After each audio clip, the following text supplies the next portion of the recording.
Hey guys, how's it going?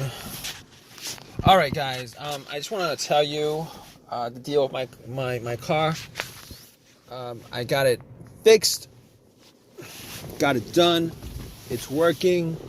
I just want to tell you. Yesterday, I was at the laundromat doing laundry.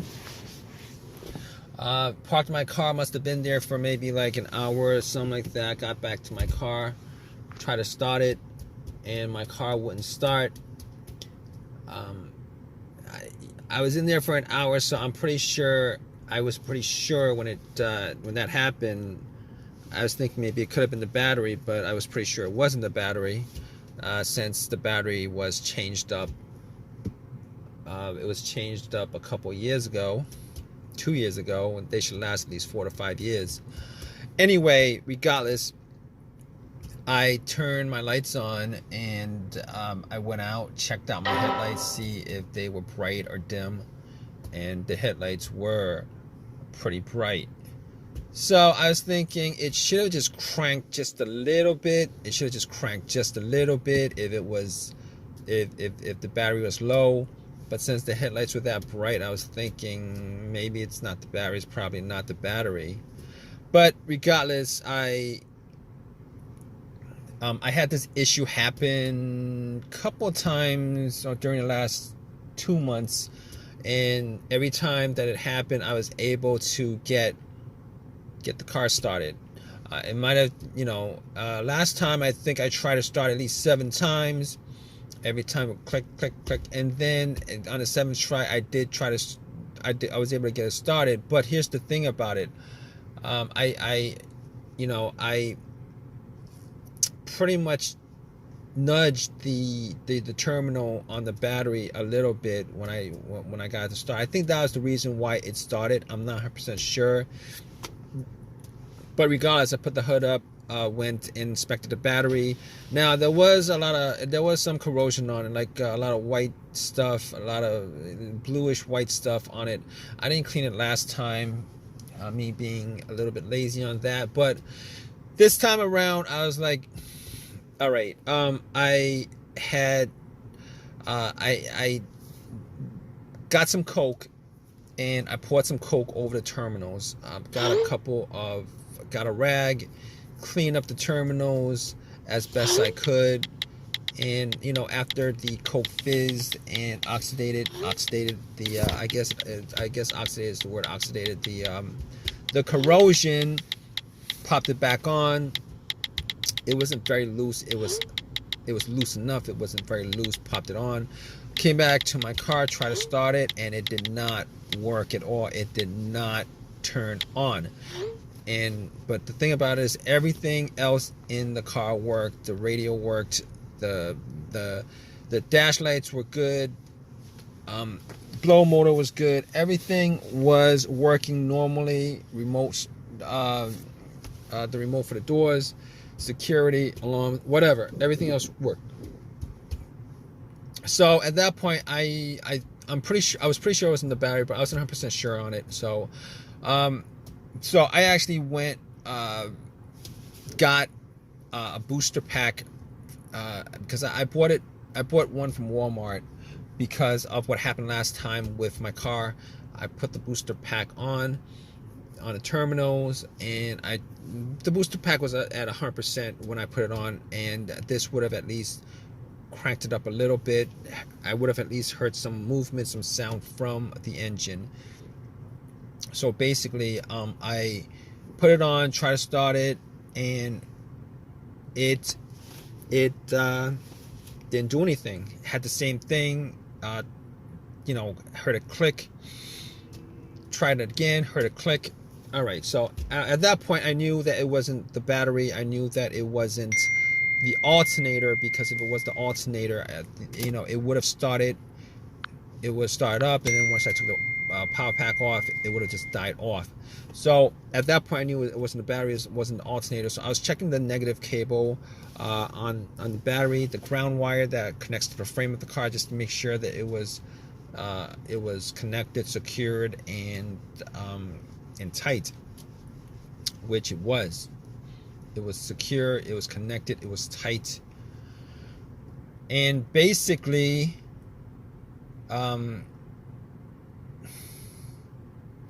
it was secured, it was connected, it was tight, and I don't think it was the ground wires that was the issue. So at that point, I was thinking, okay, I was troubleshooting the whole entire thing. It wasn't any of those things. I was hoping it was at least one of those things so that it would have been an easy fix. Now, so basically, there's still a couple of things that I thought might have caused it. I did have an OBD2 scanner with me that I bought from Walmart because of, the last couple of times that it happened.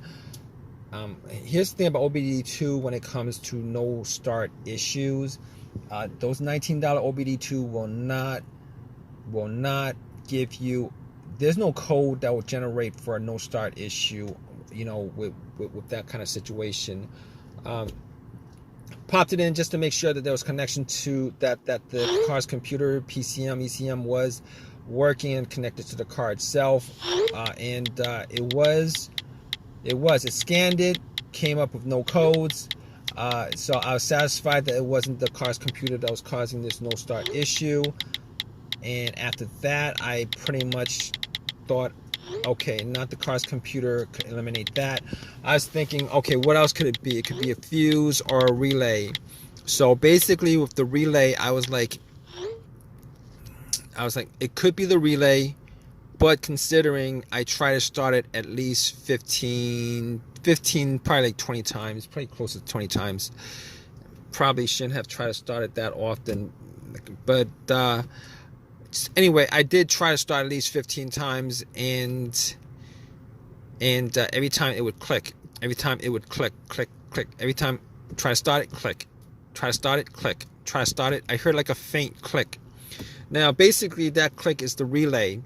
The relay is normally what happens is that when there's a charge that goes through the relay, it causes. I believe there's like 2 voltage plate on the relay to connect to each other. It's kind of a magnetism thing, connects to each other, and that's the click. So basically, I could rule out the starter relay because that was the clicking sound was the relay going off. It's just that the engine wasn't cranking at all. So I could rule the relay out at that point. And after that, I was thinking it could be a fuse. It could be a fuse that's the problem. And I was thinking to myself, okay, I've had 2 instances where I've had a fuse, fuses that were blown, which caused a no start. One of them was a no crank, no start situation, a no crank, no start situation, where I had no power at all in the car. No power at all. It was as if the battery was removed from the car. No power at all. Turned out that it was the main fuse on that car. The main fuse. Now that was a Honda that I had. It was a main fuse, and this is common to a lot of Hondas that I had. It was a main fuse that blew. And the reason why I knew it was the main fuse is because I had 2 screwdrivers, and I crossed up the middle portions of the rod and the screwdrivers, and it started up. So it was not. Obviously, the situation is not the same situation because I am getting power to everything. I'm getting power to everything, but it just wouldn't crank up. So I could cross that off the list. The next situation I had was with, I believe it was probably a fuse to the PCM or the fuse to the fuel pump that blew. I believe that was that situation, and essentially what happened was, it was the car that I had it would crank, but it wouldn't start. It would crank, but it wouldn't start. So once I changed up the fuse, it would start up after that. Turn over, But unfortunately, I didn't have that. That's not an easy fix for this car, considering I have no cranking at all. I can't crank. There's no crank. All it does is make a click. It doesn't crank. It just makes a click. doesn't crank. So okay, so I could pretty much rule out those two fuse blown scenarios that I had previously. I could pretty much just rule those scenarios out, and rule those. I could just rule those scenarios out. So what I have left, pretty much outside of the key fob, I'd consider it was maybe a key fob issue, but to be honest, I actually changed up the key on the key fob, and I didn't think it was an ignition issue. I didn't think it was an ignition issue. So I was thinking to myself, okay, it's probably the starter at that point. It was probably the starter at that point, considering it has all the symptoms of a starter going out.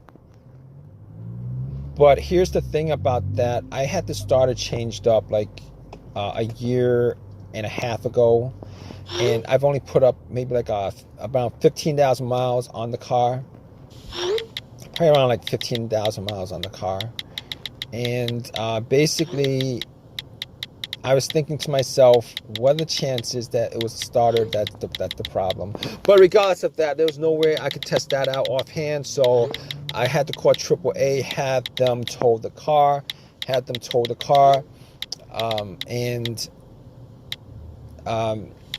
car home. Spent 2 hours waiting for AAA to tow my car home. And when I got back, I actually checked out everything, went through everything twice, 3 times, went through everything, checked out the fuse, all the fuses with a fuse tester. None of the fuses were blown. As far as the relay was concerned, I actually used a bump test with a pin to the 2 sockets on the relay. Took out the relay, pretty much used a pin, and then connected just to see if the starter would bump or crank or anything like that. And it didn't bump, it didn't crank, none of that stuff. So at that point, I was pretty sure that it was probably the relay. No, I was sure that it was probably the starter that was the problem. So basically what I did was I ended up taking everything apart. I ended up getting to the starter, and after I got to the starter, I actually connected a wire from the positive of the battery terminal straight to the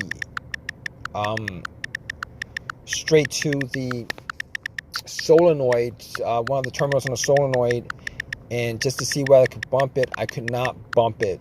It did not start at all. So at that point, I was like 100% sure it was a starter. So I took the starter out, went to AutoZone, had them test it, and the starter did not work at all.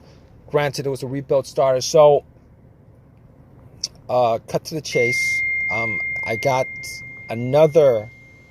It was a lifetime warranty on the starter. So I spent $100. No, I didn't spend any money. I got the starter for free. Popped it in to the car, and bam, it started right up, and I haven't had any issues ever since. My car is working. If you guys are going through this issue right now, just want to let you guys know, if you guys go through the whole troubleshooting steps that I've pretty much went through with the issue that I had with my car, there's probably a 90% chance that you guys will be able to figure out what's causing your issue as far as your car issue or your car not starting. Now, here's the thing about it. I didn't, obviously, as far as the ignition is concerned, the key fob key was the most I ever did.